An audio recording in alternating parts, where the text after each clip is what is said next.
أحمد مراهق متنمر عليه يواجه تعذيبا يوميا من بلال المتنمر المدرسي.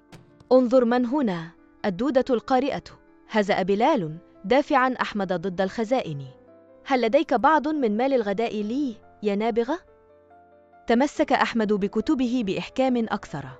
اتركني وشأني يا بلال. ضحك بلال ضحكة قاسية، صوتا خشنا. وإلى ماذا؟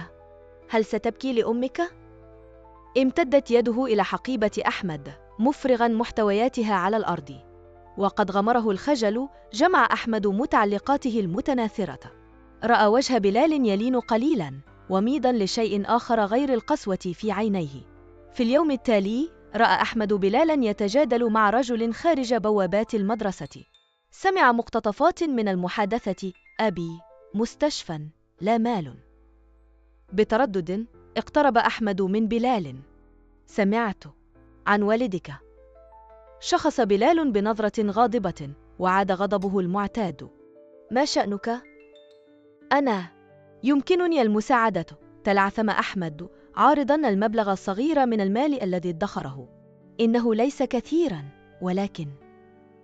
حدق بلال في المال ثم عاد بنظره إلى أحمد، تعبير وجهه غير قابل للقراءة. انتزع المال وكان صوته همسا بالكاد. شكرا. فيما بعد وجد بلال أحمد في المكتبة. لماذا ساعدتني؟ سأل، وكان صوته ألين مما سمعه أحمد على الإطلاق. بعد كل ما فعلته. هز أحمد كتفيه. كان أبي يقول دائما: كل شخص يحارب معركة لا تعرف عنها شيئا. نظر بلال إلى الأسفل وكان الخجل واضحا في عينيه. والدي مريض. أنا كنت خائفا. إخراج ذلك عليك لم يجعل الأمر أفضل. أتفهم، قال أحمد بهدوء. مد بلال يده. أنا آسف يا أحمد. صافح أحمد يده.